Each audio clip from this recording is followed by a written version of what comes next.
a lovely day. Myself Ankita Singh Rajput, your Hindi teacher from Radiant Public School, Buxar. During coronavirus lockdown in Bihar, our school started online classes on YouTube. So I am presenting online classes on YouTube for class 2 subject Hindi grammar. So let's begin.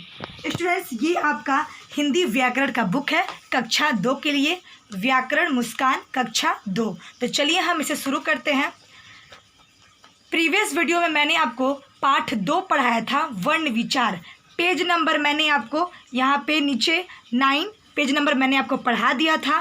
Page number 10 पीछे यहाँ पे देख लीजिए, यहाँ पे भी मैंने आपको ये पेज नंबर 10 और 9 और 10 मैंने दोनों पढ़ा दिया था। और आज मैं आपको पेज नंबर 11 और पेज नंबर 12 पढ़ाऊँगी, पाठ 2 का ही, वर्ण विचार का ही।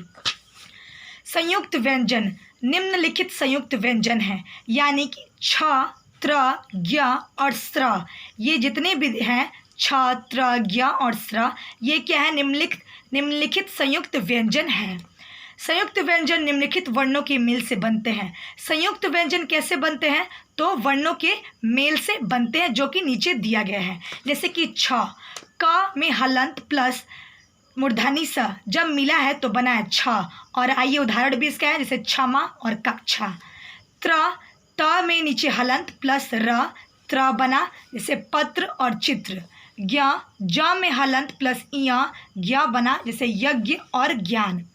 स्र, तलाबे समय हलंत प्लस र, स्र, जैसे कि श्रम और आश्रम।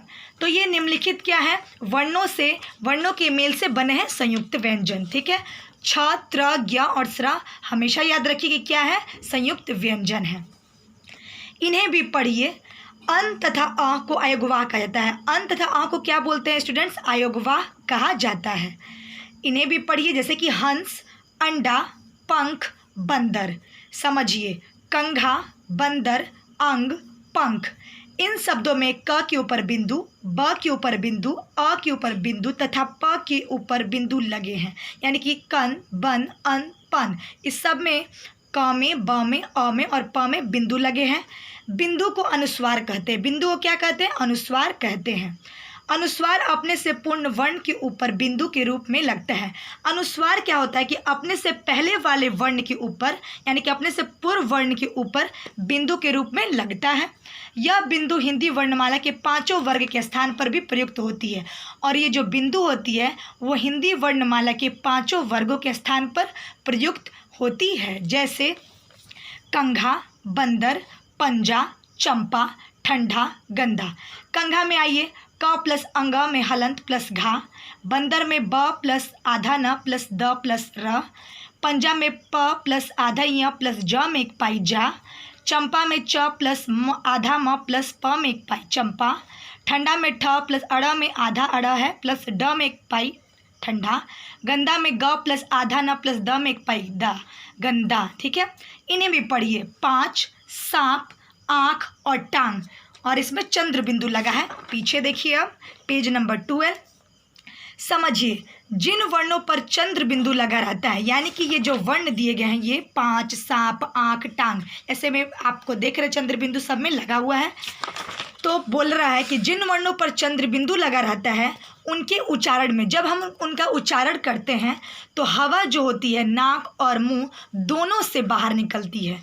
चंद्र बिंदु को अनुनासिक कहते हैं। चंद्र बिंदु को क्या कहते हैं स्टूडेंट्स? अनुनासिक कहते हैं। मात्राज, मोराज दिया गया है। स्वर दिए गए हैं, जैसे अ, आ, छोटी, बड़ी, छोटाऊ, बड़ाऊ, री, ए, ऐ, ओ, औ। और सबकी मात्राएं अ से लेकर अ तक मात्राएं दी गई हैं। जैसे अ से अ स्वर है मात्राएं, जैसे शब्द बना नल। आ से ताला, छोटी ई से सिर, बड़ी ई से मात्राएं से बना तीर। वैसे ही पुल, फूल, कृषक, केला, थैला, मोर, फौजी, यानी कि ये सब मात्राएं से क्या बना है? शब्द बन चुका है। आपको यहाँ पे बुक में आप देख लो भी अच्छे से बाबू। व्यंजनों पर मात्राएं लगाने के नियम। अब व्यंजन पर मात्रा लगाने के नियम के बारे में बताया गया है। पहला, आ, बड़ी ई, ओ, औ मात्राएं व्यंजन के बाद लगती है, यानी कि आ की मात्रा, बड़ी ई की मात्रा, ओ और अ की मात्रा जो होती है व्यंजन के बाद लगती है। जैसे कि हाथ, खीर, चोर। ठीक है, हाथ में देख लीजिए मात्रा जो है व्यंजन के बाद लगा है, उसी तरह खीर में भी और चोर में भी आप देख लो। दूसरा, छोटे की मात्रा व्यंजन से पहले लगाई जाती है। छोटी की मात्रा क्या होती है? व्यंजन से पहले लगाई जाती है, जैसे हिरन, किरण, किला, बिल्ली। तीसरा, ए और ए की मात्राएं व्यंजन के ऊपर लगाई जाती हैं। ए और ए की मात्राएं कैसे कहाँ लगाई जाती है? मात्रा व्यंजन के ऊपर लगाई जाती है, जैसे सेब, पेड़, सैनिक, पैमाना। चौथा, छोटा ऊ और बड़ा ऊ व री की मात्राएं व्यंजन के नीचे लगती है, जैसे कुर्सी, कबूतर, मृग, फूल। ठीक है, ध्यान देने योग्य बात है, यहाँ पे ध्यान दें।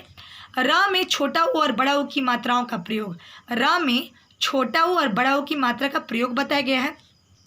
र के नीचे हलंत प्लस छोटा ऊ रू से रुख। ठीक है, र के नीचे हलंत प्लस बड़ा ऊ रू रूप। ठीक है, यहाँ पे अलग अलग र में छोटा ऊ और बड़ा ऊ की मात्रा का प्रयोग बताया गया है। आप लोग अच्छा से बाबू देख लो और समझ जाओ, और जैसे मैंने समझाया है आपको भी समझना है।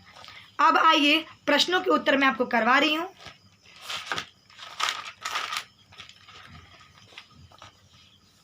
CW, डेट है 9/6/2020, विषय हिंदी व्याकरण, क्लास 2 यानी कक्षा 2 के लिए, पाठ 2 और पाठ का नाम वर्ण विचार।